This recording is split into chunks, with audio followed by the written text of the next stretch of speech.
CM ಆದ ಬಳಿಕ ಇದೇ ಮೊದಲ ಬಾರಿಗೆ ಡಿಕೆ ಶಿವಕುಮಾರ್ ಸ್ವಕ್ಷೇತ್ರ ಕನಕಪುರಕ್ಕೆ ಹೋಗಿದ್ದಾರೆ. ಸುಮಾರು 20 ಕಡೆ ಜನರನ್ನ ಭೇಟಿ ಮಾಡಿ ಅಭಿನಂದನೆ ಸಲ್ಲಿಸ್ತಾ ಇದ್ದಾರೆ.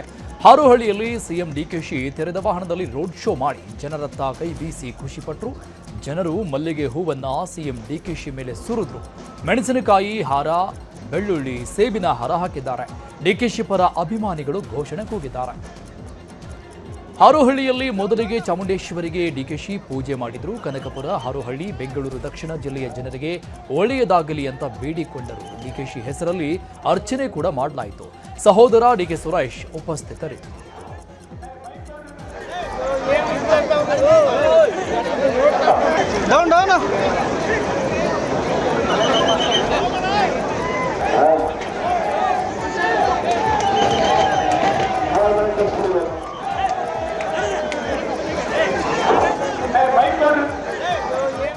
ಕ್ಷೇತ್ರದ ಜನರನ್ನ ಉದ್ದೇಶಿಸಿ ಡಿಕೆ ಶಿವಕುಮಾರ್ ಮಾತಾಡಿದ್ರು. ಬೆಂಗಳೂರು ಜಿಲ್ಲೆಯ ಮಗನಾಗಿ ನಾನಿವತ್ತು ನಿಂತಿದ್ದೇನೆ. ನನಗಾಗಿ ಹರಕೆ ಹೊತ್ತಿದ್ದೀರಿ.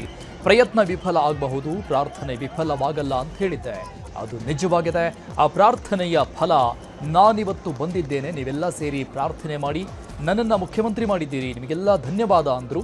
ಕನಕಪುರದಲ್ಲಿ ಮೆಡಿಕಲ್ ಕಾಲೇಜ್ ಕಟ್ಟಿಸೋದಾಗಿ ಸಿಎಂ ಭರವಸೆ ಕೊಟ್ಟರು.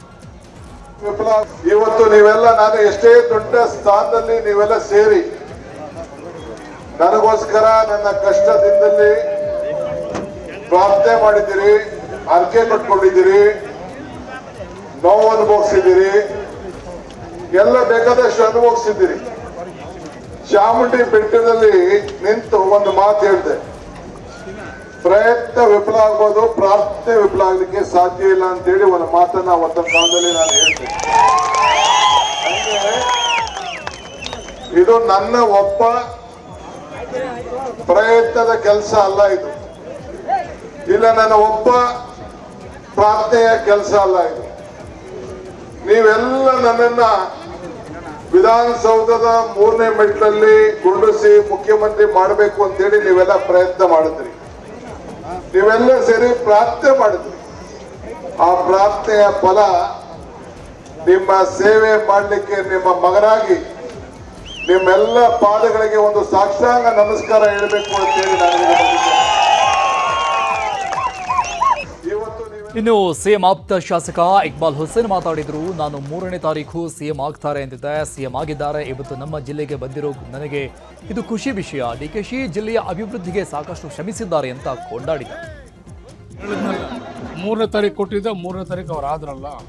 ನನಗಿಂತ ಚೆನ್ನಾಗಿ ನಮ್ಮ ನಾಯಕರು, ಮುಖ್ಯಮಂತ್ರಿ ಸಾಹೇಬರಿಗೆ ಇಡೀ ಈ ಜಿಲ್ಲೆಯ ಚಿತ್ರಣ ಗೊತ್ತು. ಏನು ಮಾಡಬೇಕು, ಇಡೀ ಜಿಲ್ಲೆನ ಇಡೀ ರಾಜ್ಯದಲ್ಲಿ ಮಾದರಿ ಯಾವ ರೀತಿ ಮಾಡಬೇಕು ಅಂಥೇಳಿ ಅವ್ರದ್ದೇ ಆದಂಥ ಕನಸಿದೆ. ಅದಕ್ಕೆ ಪೂರಕವಾಗಿ ಡಿ ಕೆ ಸುರೇಶ್ ಅವ್ರ ಜೊತೆಲಿ ಇದ್ದಾರೆ. ಅವ್ರಿಗೆ ಎಲ್ಲ ಮಾಹಿತಿ ಎಲ್ಲ ಕೂಡ ಇದೆ, ಎಲ್ಲ ವಿದ್ಯೆ ಇದೆ. ನಮ್ಮ ಜಿಲ್ಲೆ, ನನ್ನ ಕ್ಷೇತ್ರದ ಎಲ್ಲನೂ ಇದೆ. ಆದಷ್ಟು ಬೇಗ ನಾವೆಲ್ಲರೂ ಕೂಡ ಅಭಿವೃದ್ಧಿ ಕೆಲಸಗಳೇ ನಾನು ಇದಾದ ಬಳಿಕ ಕನಕಪುರ ಪಟ್ಟಣದಲ್ಲಿ ಮನೆದೇವರಾದ ಕಂಕೇರಮ್ಮ ದೇವಸ್ಥಾನದಲ್ಲಿ ವಿಶೇಷ ಪೂಜೆ ಮಾಡಿದ್ರು DK Shivakumar.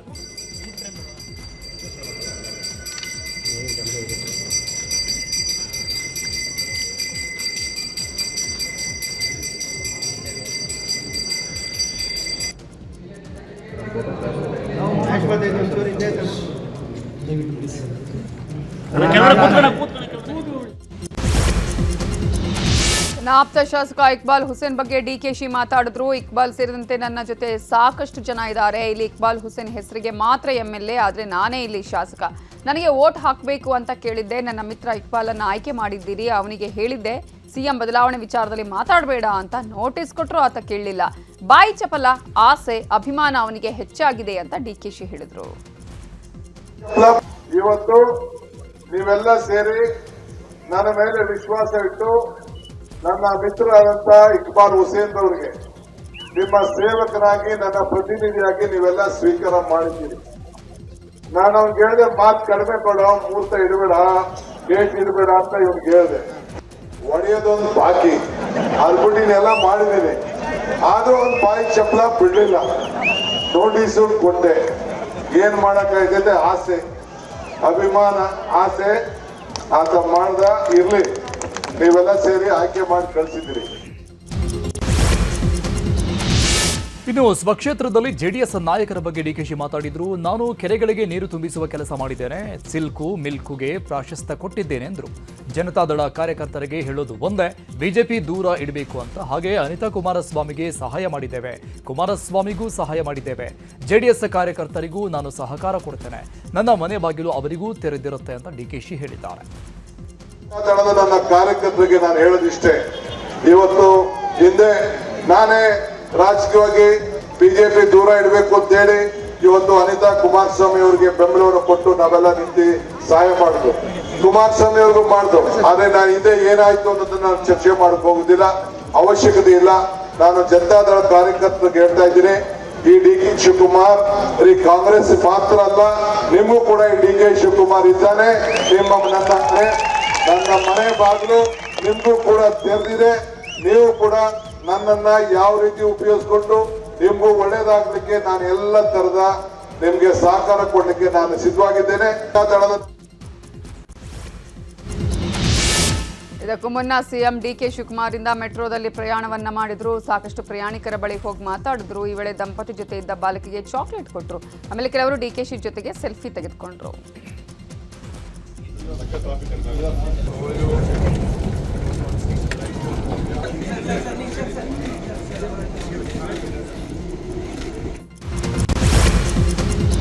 DK Shivakumar CM ಆಗಿದ್ದಕ್ಕೆ ಮಲೇಷಿಯಾ ಪ್ರಧಾನಿ ಅನ್ವರ್ ಇಬ್ರಾಹಿಂನಿಂದ ಡಿಕೆಶಿ ಅವರಿಗೆ ಫೋನ್ ಮಾಡಿ ಅಭಿನಂದನೆ ಸಲ್ಲಿಕೆ ಮಾಡಿದ್ದಾರೆ. ಕರ್ನಾಟಕದ ಜೊತೆ ಇನ್ನಷ್ಟು ಬಾಂಧವ್ಯ ವೃದ್ಧಿ ಬಗ್ಗೆ ಚರ್ಚೆ ಮಾಡಿದ್ದಾರೆ. ಮಲೇಷಿಯಾದ ವಿದ್ಯಾರ್ಥಿಗಳು ಕರ್ನಾಟಕದಲ್ಲಿ ಓದುವುದಕ್ಕೆ ಎಲ್ಲ ಸಹಕಾರ ಕೊಡಬೇಕು ಅಂತ ಕೇಳಿಕೊಂಡಿದ್ದಾರೆ. ಇದೇ ವೇಳೆ ಕರ್ನಾಟಕಕ್ಕೆ ಬನ್ನಿ ಅಂತ ಪ್ರಧಾನಿಗೆ ಡಿಕೆಶಿ ಆಹ್ವಾನ ಕೊಟ್ಟಿದ್ದಾರೆ. Yes, of course, lot of Malaysian students are there. We will meet together, sir. I think you will also have to plan to India one day, Karnataka. I will also try to make a trip to Singapore and Malaysia. And also to come to Malaysia. I have been to Malaysia a number of times with a family visit, but now as a government guest, I will be there. Yeah. And I should think we should communicate even semiconductors. Yes, of course. We will work it out, sir. All right. Thank you very much. And all the best. I'm following. We follow Indian politics very closely. Thank you, sir. Thank you. Thank you again. ಮಂತ್ರಿಗಿರಿಗಾಗಿ ಶಾಸಕರ lobby ಮುಂದುವರೆದಿದೆ. ಮಂಡ್ಯದಲ್ಲಿ ಶಾಸಕ ಗಣಿಗ ರವಿ ಮಾತಾಡಿದ್ದಾರೆ. ನಾನು ಮೊದಲ ಬಾರಿ ಶಾಸಕನಾಗಿ ಆಯ್ಕೆಯಾಗಿದ್ದೇನೆ. ಮುಖಂಡರು ಸಾರ್ವಜನಿಕರಿಗೆ ನಾನು ಸಚಿವನಾಗಬೇಕು ಅನ್ನುವಂತಹ ಆಸೆ ಇದೆ. ನಾನಿನ್ನೂ ಮಂಡ್ಯ ಕ್ಷೇತ್ರಕ್ಕೆ ಹೆಚ್ಚು ಅಭಿವೃದ್ಧಿ ಕೆಲಸ ಮಾಡಬೇಕು. ಜಿಲ್ಲೆಯಲ್ಲಿ ಯಾರಿಗೆ ಸಚಿವ ಸ್ಥಾನ ನೀಡಿದ್ರೂ ಕೂಡ ನನಗೆ ಖುಷಿ ಅಂತ ಹೇಳಿದ್ದಾರೆ. ನಾನು ಮೊದಲ ಬಾರಿ ಗೆದ್ದಿದ್ದೀನಿ. ಎಲ್ಲರಿಗೂ ನಾನು ಆಭಾರಿಯಾಗಿದ್ದೀನಿ. ನಮ್ಮ ಎಲ್ಲ ಮುಖಂಡರು ಎಲ್ಲ ಸಾರ್ವಜನಿಕರಿಗೂ ನಾನು ಸಚಿವನ ಆಗಬೇಕು ಅನ್ನೋ ಒಂದು ಆಸೆ. ಆದರೆ ಮುಖ್ಯಮಂತ್ರಿ ಡಿ ಕೆ ಶಿವಕುಮಾರ್ ಅವರು ಮುಖ್ಯಮಂತ್ರಿ ಆಗಬೇಕು ಅಂತ ಆಸೆ ಪಟ್ಟವರು ನಾನು ಒಬ್ಬ. ಅವರು ಮುಖ್ಯಮಂತ್ರಿ ಆಗಿರೋದು ನಾನೇ ಆದಂಗೆ. ನನ್ನ ಬದಲು ನನ್ನ ಸ್ನೇಹಿತರ 5 ಜನಕ್ಕೆ ಹೊಸಬರಿಗೆ ಮಂತ್ರಿ ಕೊಡಿ ಅಂತ ಮೊದಲೇ ಏನು ಕೇಳಿದ್ವಿ. ಆ ನಿಲುವಲ್ಲಿ ಏನು ಬದಲಾವಣೆ ಇಲ್ಲ. ನಾನು ಇನ್ನೊಂದಷ್ಟು ನಮ್ಮ ಮಂಡ್ಯ ವಿಧಾನಸಭಾ ಕ್ಷೇತ್ರಕ್ಕೆ ಕೆಲಸವನ್ನು ಮಾಡ್ತೀನಿ, ಬೇರೆಯವರು ಕೊಡಲಿ.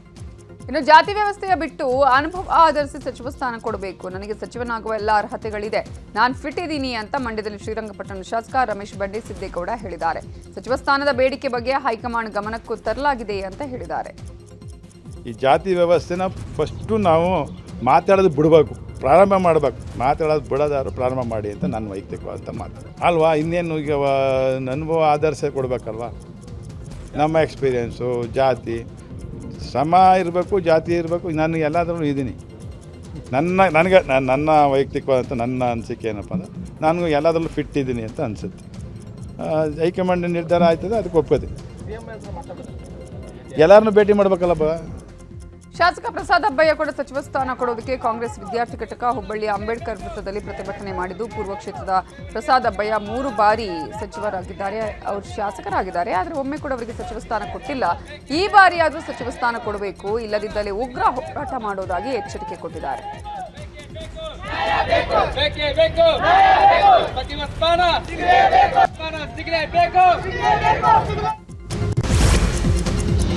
ಮಾಜಿ ಸಚಿವ ಜಮೀರ್ ಅಹಮದ್ ಖಾನ್ಗೆ ಡಿಸಿಎಂ ಸ್ಥಾನ ನೀಡುವಂತೆ ಬೆಂಬಲಿಗರು ಹಾಗೂ ಮುಸ್ಲಿಂ ಸಮುದಾಯದಿಂದ ಪ್ರತಿಭಟನೆ ಮಾಡಲಾಗಿದೆ. ದಾವಣಗೆರೆ ಜಿಲ್ಲೆಯ ಚನ್ನಗಿರಿ ತಾಲೂಕಿನ ಕೆರೆ ಬಿಳಚಿ ಗ್ರಾಮದಲ್ಲಿ ಪ್ರತಿಭಟಿಸಲಾಗಿದ್ದು, 2ನೇ ಪಟ್ಟಿಯಲ್ಲಿ ಜಮೀರ್ಗೆ ಡಿಸಿಎಂ ಸ್ಥಾನ ಕೊಡಬೇಕು, ಒಂದು ವೇಳೆ ಕೊಟ್ಟಿಲ್ಲ ಅಂದ್ರೆ 2028ರ ಚುನಾವಣೆಯಲ್ಲಿ ಕಾಂಗ್ರೆಸ್ಗೆ ತಕ್ಕ ಪಾಠ ಕಲಿಸ್ತೀವಿ ಅಂತ ಎಚ್ಚರಿಕೆ ಕೊಟ್ಟಿದ್ದಾರೆ. ಎಲ್ಲ ಥರದ ಚಾಕುಚಕ್ಯತೆ, ದಕ್ಷತೆ, ನಿಷ್ಠಾವಂತ ಕಾರ್ಯಕರ್ತರಾಗಿ ಈ ರಾಜ್ಯದ ಜನತೆಗೆ, ಎಲ್ಲ ದಲಿತರು, ಹಿಂದುಳಿದ ವರ್ಗದವರಿಗೆ ಪ್ರತಿಯೊಬ್ಬರಿಗೂ ಸಹಾಯ ಮಾಡಿರ್ತಕ್ಕಂಥ ವ್ಯಕ್ತಿ. ಅವರನ್ನು ಕಡೆಗಣಿಸಿರ್ತಕ್ಕಂಥದ್ದು ಕಾಂಗ್ರೆಸ್ ಪಕ್ಷದ ಭಾಳ ಶೋಚನೀಯವಾದ ಸಂಗತಿ. ರಾಜ್ಯಾದ್ಯಂತ ಅವರಿಗೆ ಅಧಿಕಾರ ಕೊಡೋ ತನಕ ಮಾಡತಕ್ಕಂಥದ್ದು ಸಹಜವಾದ ಸಂಗತಿ. ಅಲ್ಲದೆ ಮುಂದಿನ ಚುನಾವಣೆಯಲ್ಲಿ 2028ರ ಚುನಾವಣೆಯಲ್ಲಿ ಪರಿಸ್ಥಿತಿ ಬಿಗಡಾಯಿಸ್ತಕ್ಕಂಥ ಸಂದರ್ಭ ಬರಬಹುದು. ಎಲ್ಲ ಥರ ಶಾಸಕ ತನ್ವೀರ್ ಸೇಠ್ ಅವರನ್ನ ಮಂತ್ರಿ ಮಾಡುವಂತೆ ಮೈಸೂರಲ್ಲಿ ಪ್ರತಿಭಟನೆ ನಡೆದಿದೆ. ನಗರದ ಸಾತಗಳ್ಳಿ ಬಸ್ ಡಿಪೋ ಬಳಿ ಎನ್ಆರ್ ಕ್ಷೇತ್ರದ ಕಾರ್ಯಕರ್ತರಿಂದ ಪ್ರತಿಭಟನೆ ನಡೆಸಲಾಗಿದೆ. ತನ್ವೀರ್ ಸೇಠ್ ಹಿರಿಯ ಶಾಸಕರು, ಮೈಸೂರು ಭಾಗದ ಅಲ್ಪಸಂಖ್ಯಾತ ನಾಯಕರು. ಮೊದಲ ಅವಧಿಯಲ್ಲಿ ಅವರಿಗೆ ಸಚಿವ ಸ್ಥಾನ ಕೊಡಬೇಕಾಗಿತ್ತು. 2ನೇ ಅವಧಿಯಲ್ಲಿ ಸಚಿವ ಸ್ಥಾನ ಸಿಗುವ ಎಲ್ಲ ಭರವಸೆ ಇತ್ತು. ಉಳಿದ ಸಚಿವ ಸ್ಥಾನಗಳ ಪೈಕಿ ತನ್ವೀರ್ ಸೇಠ್ಗೆ ಸಚಿವ ಸ್ಥಾನ ಕೊಡಲೇಬೇಕು ಅಂತ ಆಗ್ರಹಿಸಿತ್ತು.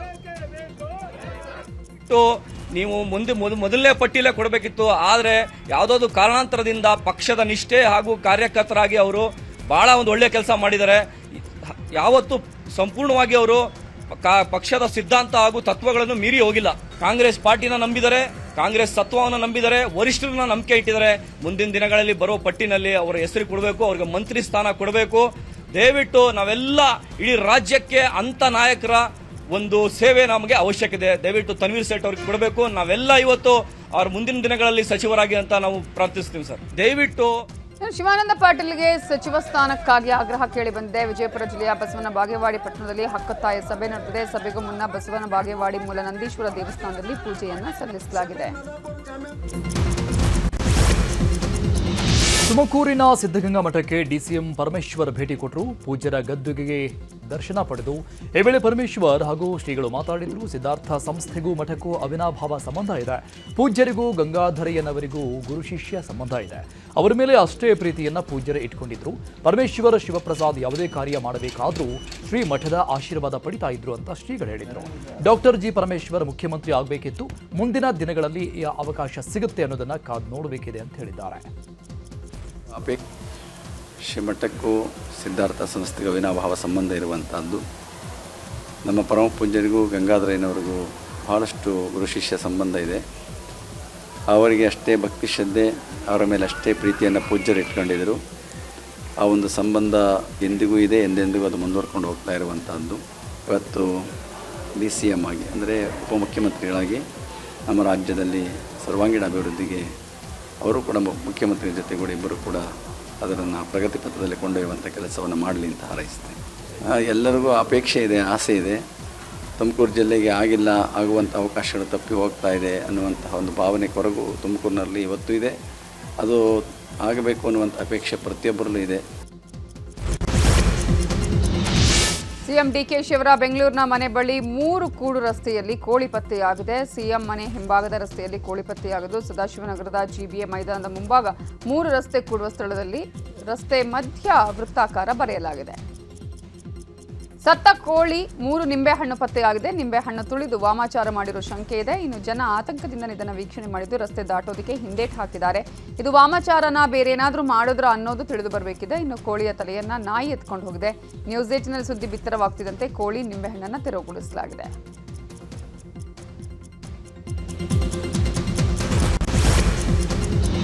ಯುದ್ಧದಿಂದ ಜಾಗತಿಕ ಇಂಧನ ಬಿಕ್ಕಟ್ಟು ಮುಂದುವರೆದಿದೆ. ಗ್ಯಾಸ್ ಸಿಲಿಂಡರ್ ಬೆಲೆ ಗಗನಕ್ಕೇರ್ತಾನೆ ಇದೆ. ಇದೀಗ ಮತ್ತೆ ಸಿಲಿಂಡರ್ ಬೆಲೆ ಏರಿಕೆ ಕಂಡಿದ್ದು 29 ರೂಪಾಯಿ ಹೆಚ್ಚಿಸಲಾಗಿದೆ. ಸರ್ಕಾರಿ ಸ್ವಾಮ್ಯದ ತೈಲ ಕಂಪನಿಗಳು 29 ರೂಪಾಯಿ ಏರಿಕೆ ಮಾಡಿವೆ. ಇದರಿಂದಾಗಿ ಕಳೆದ 3 ತಿಂಗಳಲ್ಲಿ ಸಿಲಿಂಡರ್ ದರ 90 ರೂಪಾಯಿ ಏರಿಕೆ ಕಂಡಂತಾಗಿದೆ. ಇನ್ನು ಬೆಲೆ ಏರಿಕೆಗೆ ಜನ ಕಿಡಿಕಾರ್ತಾ ಇದ್ದಾರೆ. ದಿನದಿಂದ ದಿನಕ್ಕೆ ಸಿಲಿಂಡರ್ ರೇಟ್ ಏರಿಕೆ ಆದರೆ ಜೀವನ ನಡೆಸೋದು ಹೇಗೆ? ಹೋಟೆಲ್ನಲ್ಲಿ ಊಟ ಮಾಡೋಣ ಅಂದ್ರೆ ಅಲ್ಲೂ ರೇಟ್ ಜಾಸ್ತಿ. ಹೇಗೆ ಜೀವನ ನಡೆಸೋದು ಗೊತ್ತಿಲ್ಲ. ಸರ್ಕಾರ ಈ ಬಗ್ಗೆ ಗಮನ ಹರಿಸಬೇಕು ಅಂತ ಇದ್ದಾರೆ ಜನ. ತುಂಬಾ ವಿಷಾದಕರವಾದ ಸಂಗತಿ ಆ್ಯಕ್ಚುಲಿ ಹೇಳಬೇಕಂದ್ರೆ. ಯಾಕೆಂದರೆ ಈಗ ಸಿಲಿಂಡರು ಇಮಿಡಿಯೇಟ್ ಆಗಂತೂ ನಮಗೆ ಬರಲ್ಲ. ಈಗ ಬುಕ್ ಮಾಡಿದ್ರೆ 1 ತಿಂಗಳು, ಇದು ಲಾಸ್ಟ್ ಮಂತ್ ಅಂತೂ 1.5 ತಿಂಗಳಾಯಿತು ಒಂದು ಬುಕ್ ಮಾಡಿದ್ರೆ. ಸಿಲಿಂಡರ್ ಇರೋ 2 ಸಿಲಿಂಡರ್ ಇದ್ದರೆ ಸರಿ ನಡೆಯುತ್ತೆ, ಸಿಂಗಲ್ ಸಿಲಿಂಡರ್ ಇರೋರಿಗೆ ತುಂಬ ಕಷ್ಟ ಆಗುತ್ತೆ. Increasing like 25-30 rupees extra will always be a burden to everyone. One ಸ್ಟ್ರೆಚಲ್ಲಿ ಎಕ್ಸ್ಪೆಂಡ್ ಮಾಡಿದ್ರೆ ಓಕೆ, ಇನ್ನೊಂದು ಸಿಲಿಂಡರು ನಮಗೆ 1.5 months ಅಥವಾ 2 months we have to wait. ಅದೊಂದು ಪ್ರಾಬ್ಲಮ್ ಇದೆ. ಸಿಲಿಂಡರ್ ಬಗ್ಗೆ ನೆನೆಸ್ಕೊಂಡ್ರೆ ತುಂಬ ನೋವಾಗ್ತಾ ಇದೆ. ಮಧ್ಯಮ ಜನ ಏನಾಗಬೇಕು ಅನ್ನೋದೇ ಗೊತ್ತಾಗ್ತಾ ಇಲ್ಲ. ಯಾಕಂದರೆ ಮಧ್ಯಮ ಕಷ್ಟನ ಯಾರು ಕೇಳ್ತಾ ಇಲ್ಲ, ಬರೀ ಅವ್ರವ್ರಿಗೆ ಅವಶ್ಯಕತೆ ಇರೋದನ್ನ ಮಾತ್ರ ಅವ್ರು ಕೇಳ್ತಾ ಇದ್ದಾರೆ ಹೊರತು ಮಧ್ಯಮ ಜನಗಳದ್ದು ಯಾರು ಏನು ಕೇಳ್ತಾ ಇಲ್ಲ. ಬೆಂಗಳೂರಲ್ಲಿ ಫಸ್ಟ್ ಆಫ್ ಆಲ್ ಮನೆಗೆ ಬಾಡಿಗೆ ಸಿಗೋದೇ ಕಷ್ಟ. ಏನಾದ್ರು ನಾವು ಈ ಏರಿಯಾನ ಬೇರೆ ಏರಿಯಾಗೆ ಹೋದ್ವಿ ಅಂದರೆ ಅಲ್ಲಿ ಅಡ್ರೆಸ್ ಚೇಂಜ್ ಮಾಡ್ಕೊಳ್ಳೋದಕ್ಕೆ 1,000 ಕಷ್ಟ. ಅಲ್ಲಿ ಮತ್ತೆ ಇವಾಗ ಗ್ಯಾಸ್ ಎಲ್ಲ ಕಷ್ಟ ಆಗಿರೋದ್ರಿಂದ ಅಲ್ಲಿ ಮತ್ತೆ ನಾವು ಬುಕ್ ಮಾಡಿದ್ವಿ ಅಂದರೆ ತಿಂಗಳಲ್ಲ, ಅವ್ರು ಮೇ ಬಿ ಎಷ್ಟು ವರ್ಷನೇ ತೊಗೊಳ್ತಾರೋ ಏನೋ ಕೊಡೋದಕ್ಕೆ. ಎಲ್ಲ ಜಾಸ್ತಿ, ಎಲ್ಲದ ಬೆಲೆನೂ ಜಾಸ್ತಿ ಆಗಿದೆ. ತುಂಬಾ ಕಷ್ಟ ಆಗ್ತಾ ಇದೆ ಜೀವನ ನಡೆಸಲಿಕ್ಕೆ. ಈ ಸರ್ಕಾರಕ್ಕೆ ದಯಮಾಡಿ ನಮ್ಮ ಕೂಗನ್ನ ತಲುಪಿಸಿ ಬೇಗ ಪ್ರೈಸಸ್ ಕಡಿಮೆ ಆಗಲಿ ಅಂತ ಕೇಳ್ತೀನಿ. ಸುಮಾರು 1.5 ತಿಂಗಳು ಗೃಹ ಬಳಕೆ ಸಿಲಿಂಡರ್ ದರ ಏರಿಕೆ ವಿಚಾರದ ಬಗ್ಗೆ ಬೆಂಗಳೂರಲ್ಲಿ ಮಾತಾಡಿರೋ ಸಿಎಂ ಡಿಕೆ ಶಿವಕುಮಾರ್, ಇದರ ಬಗ್ಗೆ ಪ್ರತ್ಯೇಕ ವರದಿ ಕೇಳಿದ್ದೇನೆ, ಅಡುಗೆ ಅನಿಲ ದರವನ್ನ ಏರಿಸಿದ್ದಾರೆ, ಈ ಬಗ್ಗೆ ವರದಿ ತಗೊಂಡು ನಾಳೆ ಮಾತಾಡ್ತೀನಿ ಅಂತ ಹೇಳಿದ್ದಾರೆ.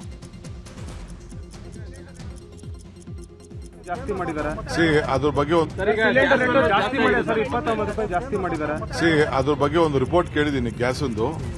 ಇದಕ್ಕಿನ್ನ ಈ ಇಂಡಸ್ಟ್ರಿಯಲ್ ಗ್ಯಾಸ್ ಇದೆಯಲ್ಲ, ಇಂಡಸ್ಟ್ರಿಯಲ್ ಗ್ಯಾಸು ಆಮೇಲೆ ಇಂಡಸ್ಟ್ರಿಯಲ್ ಬೇರೆ ಡೀಸೆಲ್ ಇದೆಯಲ್ಲ, ಅದು ಭಾಳ ಗಾಬರಿ ಆಗೋಂಥ ಒಂದು ಏರಿಸಿದ್ದಾರೆ. ಅದೊಂದು ರಿಪೋರ್ಟ್ ತಗೊಳ್ತಾ ಇದ್ದೀನಿ, ನಾಳೆ ಅದ್ರ ಬಗ್ಗೆ ಮಾತಾಡ್ತೀನಿ. ಬೆಂಗಳೂರು ದಕ್ಷಿಣ ಜಿಲ್ಲೆಯ ಬಿಡದಿ ರೈತರ ಹೋರಾಟಕ್ಕೆ ಬಿಜೆಪಿ ಉಚ್ಚಾಟಿತ ಶಾಸಕ ಯತ್ನಾಳ್ ಬೆಂಬಲ ವ್ಯಕ್ತಪಡಿಸಿದ್ದಾರೆ. ನಾಳೆ ಬಿಡದಿ ರೈತರ ಹೋರಾಟದಲ್ಲಿ ಶಾಸಕ ಯತ್ನಾಳ್ ಭಾಗಿಯಾಗ್ತಾ ಇದ್ದಾರೆ. ಈ ಮೂಲಕ ಸಿಎಂ ಡಿಕೆ ಶಿವಕುಮಾರ್ ತವರು ಜಿಲ್ಲೆಯ ರೈತರ ಹೋರಾಟಕ್ಕೆ ಯತ್ನಾಳ್ ಬಲ ತುಂಬುತ್ತಾ ಇದ್ದಾರೆ. ಜೈಲಲ್ಲಿ ಬಾಂಬ್ ಬ್ಲಾಸ್ಟ್ ಪ್ರಕರಣದ ಕೈದಿಗಳು ಪುಂಡಾಟ ಮಾಡಿರುವ ಘಟನೆ ನಡೆದಿದೆ. ಬೆಂಗಳೂರಿನ ಪರಪ್ಪನ ಅಗ್ರಹಾರ ಜೈಲಲ್ಲಿ 3 ದಿನದ ಹಿಂದೆ ಈ ಘಟನೆ ನಡೆದಿದೆ. ಜೈಲು ಆಸ್ಪತ್ರೆಗೆ ಬೇರೆ ಕೈದಿ ಹೆಸರಲ್ಲಿ ಉಗ್ರ ಕೈದಿಗಳು ಬಂದಿದ್ರು. ಈ ವೇಳೆ ಜೈಲು ವಾರ್ಡನ್ ಇದನ್ನ ಪರಿಶೀಲಿಸಿ ಪ್ರಶ್ನೆ ಮಾಡಿದ್ದಾರೆ. ಈ ವೇಳೆ ಉಗ್ರರು ಮತ್ತು ವಾರ್ಡನ್ ಮಧ್ಯೆ ವಾಗ್ವಾದವಾಗಿದೆ. ತಕ್ಷಣವೇ ಉಳಿದ 50 ಶಂಕಿತ ಉಗ್ರರು ಜಮಾವಣೆಯಾಗಿದ್ದಾರೆ. ಬಳಿಕ ಒಂದು ಧರ್ಮದ ಪರವಾಗಿ ಘೋಷಣೆ ಕೂಗಿ ಪ್ರತಿಭಟಿಸಿದ್ದಾರೆ. ಕೂಡಲೇ ಸ್ಥಳಕ್ಕೆ ಹಿರಿಯ ಅಧಿಕಾರಿಗಳು ಆಗಮಿಸಿ ಪರಿಸ್ಥಿತಿ ಶಾಂತಗೊಳಿಸಿದ್ದಾರೆ. ಈ ಘಟನೆ ಸಂಬಂಧ ಈವರೆಗೆ ಯಾವುದೇ ಪ್ರಕರಣ ದಾಖಲಾಗಿಲ್ಲ. ಗಮನವನ್ನ ಬೇರೆಡೆ ಸೆಳೆದು ವೃದ್ಧೆಯ ಚಿನ್ನಾಭರಣ ಕಳುವು ಮಾಡಿರುವ ಪ್ರಕರಣ ತಡವಾಗಿ ಬೆಳಕಿಗೆ ಬಂದಿದೆ. ಕಳೆದ ತಿಂಗಳ 23ನೇ ತಾರೀಕು ಬೆಂಗಳೂರು ಹೊರವಲಯದ ಸರ್ಜಾಪುರ ಠಾಣಾ ವ್ಯಾಪ್ತಿಯ ಬಿಲ್ಲಾಪುರದಲ್ಲಿ ಘಟನೆಯಾಗಿದ್ದು, ಕಳ್ಳರ ಕೃತ್ಯ ಸಿಸಿ ಕ್ಯಾಮೆರಾದಲ್ಲಿ ಸೆರೆಯಾಗಿದೆ. ಬೆಂಗಳೂರು ನಿವಾಸಿ ಗಾಯತ್ರಿ ಅನ್ನುವರ ಚಿನ್ನಾಭರಣ ಕಳುವಾಗಿದ್ದು, ಬಿಲ್ಲಾಪುರದ ಮಗಳ ಮನೆಗೆ ಬಂದಿದ್ರು ವೃದ್ಧೆ ಗಾಯತ್ರಿ. ಮೆಡಿಕಲ್ನಿಂದ ಮಾತ್ರ ತಗೊಂಡು ಬರ್ತಿದ್ದಾಗ ಬೈಕಲ್ಲಿ ಫಾಲೋ ಮಾಡ್ಕೊಂಡು ಬಂದ ಆಗಂತುಕರು ಕಳ್ಳರಿದ್ದಾರೆ, ಮೈಮೇಲಿನ ಇಷ್ಟು ಚಿನ್ನಾಭರಣ ಯಾಕೆ ಧರಿಸಿದ್ದೀರಿ, ಬಿಚ್ಚಿ ಸೀರೆ ಸೆರಗಿನಲ್ಲಿ ಇಟ್ಕೊಳ್ಳಿ ಅಂತ ನಂಬಿಸಿದ್ದಾರೆ. ಇದನ್ನ ನಂಬಿದ ಗಾಯತ್ರಿ ಕಳ್ಳರ ಸಹಾಯದಿಂದನೇ ಸೀರೆ ಸೆರಗಲ್ಲಿ ಗಂಟು ಹಾಕಿದ್ದಾರೆ. ಆದರೆ ಮನೆಗೆ ಹೋಗಿ ನೋಡಿದಾಗ ಕೇವಲ ಕಲ್ಲು ಸಿಕ್ಕಿದೆ. ಘಟನೆ ಸಂಬಂಧ ಈಗಾಗಲೇ ಕೇಸ್ ದಾಖಲಾಗಿದ್ದು ಪೊಲೀಸರು ತನಿಖೆ ಮಾಡ್ತಿದ್ದಾರೆ. ಕಳ್ಳರ ಕಾಟ ಇಲ್ಲಿ ಒಡವೆ ನಿಮ್ಮ ಗಂಟಾಕಿ ಕೊಡ್ತೀವಿ, ಪೇಪರ್ ಪಟ್ನ ಕಟ್ಕೊಂಡು ಈ ಸೆಲ್ಗಲ್ಲಿ ಗಂಟು ಹಾಕೊಂಡು ಎತ್ಕೊಂಡು ಬಿಟ್ಟಿದ್ದೀನಿ, ಮನೆಗೆ ಹೋಗಿ ಹಾಕೊಮ್ಮ ಅಂತ ಹೇಳಿದ್ರು. 42 ಗ್ರಾಮು ಸರ್, 4 ಜನ ಇದ್ರು ಸರ್. ಇಲ್ಲಿಗೆ ಹೋಗ್ತಾ ಇದ್ರು ಸರ್, ಹೋಗಿ ಬರ್ತಾ ಇದ್ರು. ಬರಬೇಕಾದ್ರೆ 4 ಜನ ಕಳ್ಳರು ಇಲ್ಲಿ ವಾಚಿಂಗ್ ಮಾಡ್ತಾ ಇದ್ರು. ಒಡವೆ ಎಲ್ಲ ಬಿಚ್ಚು, ನಾವು ಇಲ್ಲಿ ಕಳ್ಳರು ಇದ್ದಾರೆ ಬಿಚ್ಚು ಅಂತ ಹೇಳ್ಬಿಟ್ಟು ಬಿಚ್ಚಿಸ್ಬಿಟ್ಟು ಒಂದು ಪೇಪರಲ್ಲಿ ಹಾಕ್ಸಿದ್ದಾರೆ ಸರ್. ಹಾಕ್ಬಿಟ್ಟು ತೊಗೊಂಡು ಹೋಗ್ಬಿಟ್ಟಿದ್ದಾರೆ, ಮತ್ತು ಪೇಪರ್ನ ಇಲ್ಲಿ ಇಟ್ಬಿಟ್ಟು ಹೋಗ್ಬಿಟ್ಟಿದ್ದಾರೆ ಸರ್. ಕಲ್ಲುಗಳು ಅದನ್ನು ಎಲ್ಲ ಇದು ಮಾಡಿ ಮನೆಗೆ ಬಂದು ನೋಡಿದ್ರೆ ಅಮ್ಮ ಬರೀ ಕಲ್ಲಿದೆ ಸರ್. ನೋಡಿದ ತಕ್ಷಣ ಓಡಿ ಬಂದರೆ ಇಲ್ಲಿ ಯಾರೂ ಇರಲಿಲ್ಲ, ಹೋಗ್ಬಿಟ್ಟಿದ್ರು ಸರ್. ಬೆಂಗಳೂರಿನ ಕುಮಾರಸ್ವಾಮಿ ಲೇಔಟ್ನಲ್ಲಿರುವ ವೈದ್ಯನ ಮನೆಯಲ್ಲಿ ಆಮೆ ಹಾಗೂ ಊಸರವಳ್ಳಿ ಪತ್ತೆಯಾಗಿದೆ. ಡಾಕ್ಟರ್ ರಾಜ್ ಕಮಲ್ ಅನ್ನೋರ ಮನೆಯಲ್ಲಿ ಕೋಟ್ಯಾಂತರ ಮೌಲ್ಯದ ವನ್ಯಜೀವಿಗಳು ಪತ್ತೆಯಾಗಿದ್ದು, ಅರಣ್ಯ ಇಲಾಖೆ ಅಧಿಕಾರಿಗಳು ಖಚಿತ ಮಾಹಿತಿ ಮೇರೆಗೆ ಕುಮಾರಸ್ವಾಮಿ ಲೇಔಟ್ನ ಆದರ್ಶ ಅಪಾರ್ಟ್ಮೆಂಟ್ ಮೇಲೆ ದಾಳಿ ಮಾಡಿದ್ದಾರೆ. ಈ ವೇಳೆ 8 ನಕ್ಷತ್ರ ಆಮೆ, 14 ಮಧ್ಯಮ ಗಾತ್ರದ ಆಮೆಗಳು, 4 ಬಿಳಿ ಬಣ್ಣದ ಜೀವಂತ ಹಾವು ಹಾಗೂ 1 ಜೀವಂತ ಊಸರವಳ್ಳಿ ಹಾಗೂ ಇತರ ವನ್ಯ ಪ್ರಭೇದಗಳು ಪತ್ತೆಯಾಗಿದೆ. ಅರಣ್ಯ ಇಲಾಖೆ ನಿಯಮ ಉಲ್ಲಂಘಿಸಿ ಪ್ರಾಣಿಗಳನ್ನು ವೈದ್ಯ ಮನೆಯಲ್ಲಿರಿಸಿದ್ದ ಎನ್ನಲಾಗಿದೆ. ವಿದೇಶದಿಂದ ಪ್ರಾಣಿಗಳನ್ನು ತರಿಸಿಕೊಂಡಿರುವ ಬಗ್ಗೆ ಶಂಕೆ ಇದ್ದು, ಈ ಆಂಗಲ್ನಲ್ಲೂ ತನಿಖೆ ಆಗ್ತಾ ಇದೆ. ಬೆಳಗಾವಿಯಲ್ಲಿ ಶಿವಾನಂದ ನೀಲಣ್ಣವರ ಬಹುಕೋಟಿ ವಂಚನೆ ಕೇಸ್ ಬಗ್ಗೆ ಸಿಐಡಿ ಡಿಜಿಪಿ ಭೀಮಾಶಂಕರ್ ಗುಳೇದ್ ಮಹತ್ವದ ಸುದ್ದಿಗೋಷ್ಠಿ ನಡೆಸಿ ಮಾಹಿತಿ ಕೊಟ್ಟರು. 47,000 ಜನರಿಂದ ಒಟ್ಟು 2,400 ಕೋಟಿ ಶಿವಮ್ ಅಸೋಸಿಯೇಟ್ಸ್ ಕಂಪನಿ ಮೇಲೆ ಹೂಡಿಕೆಯಾಗಿದೆ. ಶಿವಾನಂದ ನೀಲಣ್ಣವರು ವಂಚನೆ ಮಾಡಿರುವುದು ಸಾಬೀತಾಗಿದೆ. ಹೊಸದಾಗಿ ಬಂದ ಹಣವನ್ನು ಹಳಬಡಿಗೆ ಬಡ್ಡಿಗೆ ಕೊಡ್ತಿದ್ದ. 540 ಕೋಟಿ ಹಣ ಸ್ಟಾಕ್ ಮಾರ್ಕೆಟ್ ಅಲ್ಲಿ ಹಾಕಿದ್ದಾನೆ. ಇದರಲ್ಲಿ 170 ಕೋಟಿ ಹಣವನ್ನು ಕಳ್ಕೊಂಡಿದ್ದಾನೆ. ಇಲ್ಲಿವರೆಗೂ ತನಿಖೆಯಲ್ಲಿ 660 ಕೋಟಿ ಹಣ ಶಾರ್ಟೇಜ್ ಕಂಡುಬಂದಿದೆ. 330 ಕೋಟಿ ರಿಕವರಿ ಆಗತ್ತೆ ಅಂತ ಭೀಮಾಶಂಕರ್ ಗುಳೇದ್ ಹೇಳಿದ್ದಾರೆ. 2016 ಇವನು ಈ ಬಿಸ್ನೆಸ್ಸನ್ನು ಶುರು ಮಾಡಿದ್ದ. ಇವ್ರ ಜೊತೆ ಇನ್ನೊಬ್ಬ ಪಾರ್ಟ್ನರ್ ಇದ್ದಾನೆ. ಯಾವುದೇ ಒಂದು ಕಂಪನಿಯಿಂದ ಪರ್ಸನಲ್ ಅಕೌಂಟಿಗೆ ಕಾನೂನು ಪ್ರಕಾರ ಟ್ರಾನ್ಸಾಕ್ಷನ್ ಆಗಬಾರ್ದು. ಆದರೆ ತುಂಬ ದುಡ್ಡು ಅಕ್ರಮವಾಗಿ ಕಂಪನಿಯಿಂದ ಇವರು ತಮ್ಮ ಅಕೌಂಟಿಗೆ ಹಾಕ್ಕೊಂಡಿದ್ದಾರೆ.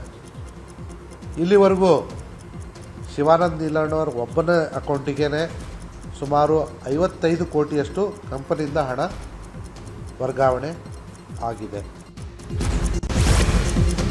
ರಾಜ್ಯಾದ್ಯಂತ ಮುಂಗಾರು ಮಳೆ ಅಬ್ಬರಿಸುತ್ತಿದೆ. ಜೂನ್ 12ರವರೆಗೆ ಮಳೆಯ ಅಬ್ಬರ ಮುಂದುವರಿಯಲಿದೆ ಅಂತ ಹವಾಮಾನ ಇಲಾಖೆ ಮುನ್ಸೂಚನೆ ಕೊಟ್ಟಿದೆ. ಇವತ್ತು ಬಹುತೇಕ ಎಲ್ಲಾ ಜಿಲ್ಲೆಗಳಲ್ಲಿ ಮಳೆಯ ಸಾಧ್ಯತೆ ಇದ್ದು ಉತ್ತರ ಕನ್ನಡ, ಉಡುಪಿ, ದಕ್ಷಿಣ ಕನ್ನಡ ಜಿಲ್ಲೆಗಳಿಗೆ ಆರೆಂಜ್ ಅಲರ್ಟ್ ಅನ್ನು ಘೋಷಿಸಲಾಗಿದೆ. ಗಂಟೆಗೆ 30ರಿಂದ 40 ಕಿಲೋಮೀಟರ್ ವೇಗದಲ್ಲಿ ಬಿರುಗಾಳಿ ಬೀಸುವ ಸಾಧ್ಯತೆ ಇದೆ.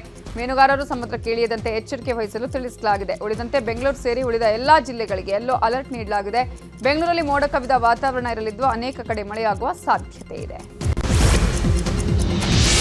ಕಾಸರಗೋಡಿನ ಅಡೂರು ಎಂಬಲ್ಲಿ ಮಹಾಮಳೆಗೆ ದುರಂತ ಸಂಭವಿಸಿದೆ. ಬಿಟ್ಟು ಬಿಡದೆ ಸುರಿದ ರಣ ಮಳೆಗೆ ತಡೆಗೋಡೆ ಕುಸಿದು ಆಟವಾಡ್ತಾ ಇದ್ದ 2 ಮಕ್ಕಳು ದುರ್ಮರಣ ಹೊಂದಿದ್ದಾರೆ. 10 ವರ್ಷದ ಮುನ್ಸೀರ್ ಹಾಗೂ 14 ವರ್ಷದ ಮುಜಮಿಲ್ ಮೃತ ದುರ್ದೈವಿಗಳಾಗಿದ್ದು, ಇನ್ನೋರ್ವ ಮಗುವಿನ ಸ್ಥಿತಿ ಗಂಭೀರ ಆಗಿದೆ.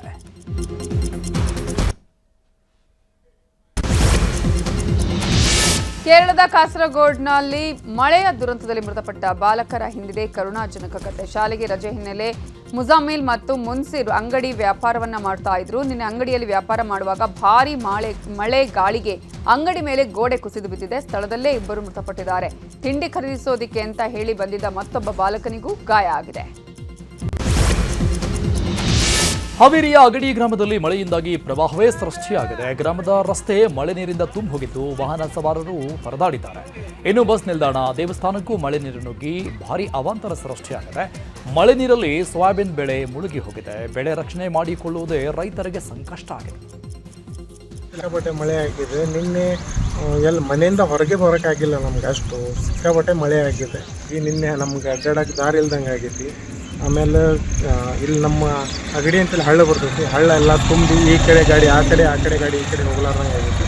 ಆಮೇಲೆ ಜಾಸ್ತಿ ಮಳೆ ಆಗಿ ಇಲ್ಲೆಲ್ಲ ನೀರು ನಿಲ್ತೈತಿ. ಆಮೇಲೆ ನಮಗೆಲ್ಲ ತೊಂದರೆ ಆಗೈತಿ ರೈತರಿಗೆ. ಇದಕ್ಕೆ ಸರ್ಕಾರ ನಮಗೆ ತೊಂದರೆನ ಸರಿಪಡಿಸಿಕೊಡ್ಬೇಕು. ಹಾವೇರಿಯಲ್ಲಿ ಮಳೆ ಮುಂದುವರೆದಿದ್ದು ಬೀರೂರು ಸಮ್ಮಸಗಿ ಹೆದ್ದಾರಿ ಕುಸಿತ ಆಗಿದೆ. ಮತ್ತೊಂದೆಡೆ ಇಟಗಿ ಹಲಗೇರಿ ಮಧ್ಯೆ ಹಳ್ಳದ ಬಳಿ ಭೂ ಕುಸಿತ ಆಗಿದೆ. ಬಳ್ಳಾರಿಯಲ್ಲಿ ರಾತ್ರಿ ಸುರಿದ ಮಳೆಗೆ ನಾನಾ ಅವಾಂತರ ಸೃಷ್ಟಿಯಾಗಿದೆ. ಬಳ್ಳಾರಿಯ ವಿಮ್ಸ್ ಆಸ್ಪತ್ರೆಯೊಳಗೆ ಮಳೆ ನೀರು ನುಗ್ಗಿದ್ದು ಆಸ್ಪತ್ರೆಯಲ್ಲಿದ್ದ ರೋಗಿಗಳು ಮತ್ತು ಸಂಬಂಧಿಕರು ಪರದಾಡಿದ್ದಾರೆ. ಇನ್ನು ರಾತ್ರಿಯೆಲ್ಲ ಮಳೆ ನೀರನ್ನು ಹೊರಹಾಕೋದಕ್ಕೆ ಸಿಬ್ಬಂದಿನೂ ಪರದಾಡಿದರು. ಬಾಗಲಕೋಟೆಯಲ್ಲೂ ರಾತ್ರಿ ಸುರಿದ ಮಳೆಗೆ ಸಾಕಷ್ಟು ಅವಾಂತರಗಳಾಗಿದೆ. ಬಿರುಗಾಳಿ ಸಹಿತ ಮಳೆಗೆ ಬಾದಾಮಿ ತಾಲೂಕಿನ ಕೆರಕಲಮಟ್ಟಿ ಗ್ರಾಮದಲ್ಲಿ ಮನೆ ಕುಸಿತ ಆಗಿದ್ದು, ಈರಪ್ಪ ಲದ್ದಿ ಅನ್ನೋರ ಮನೆ ಕುಸಿತ ಆಗಿದ್ದು ಮನೆಯಲ್ಲಿದ್ದವರು ಪ್ರಾಣಾಪಾಯದಿಂದ ಪಾರಾಗಿದ್ದಾರೆ. ಇನ್ನು ಮನೆ ಕಳೆದುಕೊಂಡು ಕುಟುಂಬ ಸೂಕ್ತ ಪರಿಹಾರಕ್ಕೆ ಆಗ್ರಹಿಸ್ತಾ ಇದೆ. ಇನ್ನು ಧಾರಾಕಾರ ಮಳೆಗೆ ನಗರದ ವಲ್ಲಭಾಯ್ ವೃತ್ತದ ಬಳಿ ಇರುವ ಶಬ್ಬೀರ್ ಅನ್ನೋರ ಮನೆಯ ಮೇಲ್ಛಾವಣಿ ಕುಸಿದು ಹೋಗಿದೆ. ತಂದೆ ಮಗ ಮನೆಯಿಂದ ಹೊರಗಿದ್ದಾಗ ಮನೆ ಕುಸಿದಿದ್ದು ಅದೃಷ್ಟವಶಾತ್ ಮನೆಯಲ್ಲಿದ್ದವರು ಪ್ರಾಣಾಪಾಯದಿಂದ ಪಾರಾಗಿದ್ದಾರೆ. ಕಲಬುರಗಿ ಜಿಲ್ಲೆಯಾದ್ಯಂತ ಭಾರೀ ಮಳೆಯಾಗಿದೆ. ಸೇಡಂ, ಚಿಂಚೋಳಿ ತಾಲೂಕಿನಾದ್ಯಂತ ಭಾರೀ ಮಳೆಯಾಗಿದ್ದು ಪೆಡಪ್ಪಲ್ಲಿ, ಸುಲೇಪೇಟ್ ಸೇರಿದಂತೆ ಹಲವು ಗ್ರಾಮಗಳ ಮನೆಗಳಿಗೆ ಮಳೆ ನೀರು ನುಗ್ಗಿ ಅವಾಂತರ ಸೃಷ್ಟಿಸಿದೆ. ಇನ್ನೊಂದೆಡೆ ನರನಾಳದಿಂದ ಚಿಮ್ಮನಚೋಡ ಮಧ್ಯ ಇರುವ ಸೇತುವೆ ಕುಸಿತ ಆಗಿದ್ದು ಸಂಚಾರ ಬಂದ್ ಆಗಿದೆ. ಹಾಗೆಯೇ ಹುಬ್ಬಳ್ಳಿಯಲ್ಲೂ ಕೂಡ ಮಳೆಯಿಂದಾಗಿ ನಾನಾ ಅವಾಂತರಗಳು ಸೃಷ್ಟಿಯಾಗಿದೆ. ಉಣಕಲ್ನ ಸಾಯಿನಗರ ಬಸ್ ನಿಲ್ದಾಣದ ಬಳಿ ಮಳೆಗೆ ವಿದ್ಯುತ್ ಕಂಬ, ಮರಗಳು ಉರುಳಿ ಬಿದ್ದಿದ್ದು ಸಾಕಷ್ಟು ಹಾನಿಯಾಗಿದೆ.